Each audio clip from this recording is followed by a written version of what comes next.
আসসালামু আলাইকুম। আজকে আমরা চলে আসলাম রানীগঞ্জ হাটে। এটি দিনাজপুর জেলায় অবস্থিত। এই হাটটি একদিন বসে সোমবার। তারপরে এখানে দুইটা গরুর দাম দর চলতেছে। গরু দুটো সুন্দর ছিল এবং একটু এগুলো হচ্ছে সাইওয়াল এবং দেশি গির। এই গরুগুলো মানে রোগ প্রতিরোধ ক্ষমতা অনেক ভালো। এই এই টাইপের গরু মনে হয় নেওয়াই আমার নতুন খামারের জন্য প্রথমে দরকার। বেশি পার্সেন্টের গরু নিলে সমস্যা। হাটের অবস্থা ভাই প্রচুর ভয়াবহ, কোনো ক্রেতা বিক্রেতা নেই, সবাই গরু ধরে আসে কিন্তু কোনো ক্রেতা নেই।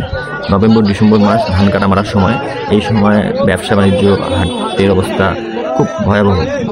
মানে চারিদিকে দেখেন শুধু গরু আর গরু, কিন্তু ক্রেতা নেই।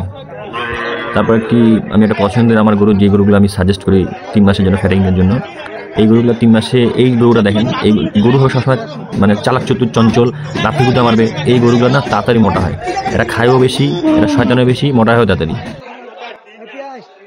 সে জায়গায় চাওয়া দাম মতো বেচা কিনা 85 হলে বিক্রি হবে। তারপরে দেখতে পেলাম ওই গরুটা নিয়ে আবার দাম দর চলতেছে। এই গরুটা, এই টাইপের গরু যারা নিবে এদের লস হবে না। যেমন এই গরুটা লম্বা, এর মানে মাংসর ক্যাপাসিটি আছে অনেক। এই টাইপের গরুগুলোকে নিতে হবে 3 মাসের জন্য। ভাই আসসালামু আলাইকুম।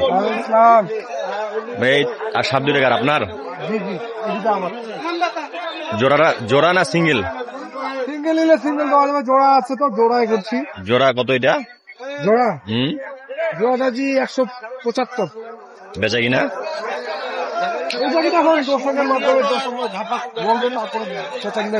কত দাম উঠছে হাটে? 65 বলতে হবে। 165।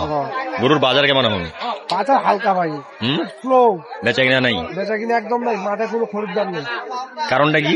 কারণ এই যে কয়দিনের সাদা পানিতে মানুষের ধান আলু নিয়ে খুব টেনশনে পড়ে গেছে, এই জন্য বেচা কেনাটা নেই। কাস্টমার আসে না, সব জমি বাড়িতে এলা পড়ে গেছে সব খরিদ্দার। এই জন্য খরিদ্দার মাঠে খুব কম, কেনা বেচা খুব কম। এই সময় 2-4টা গরু কিনে রাখলে লাভ করা সম্ভব আমার মনে হয়। আপনাদের মতামত কমেন্টে জানান।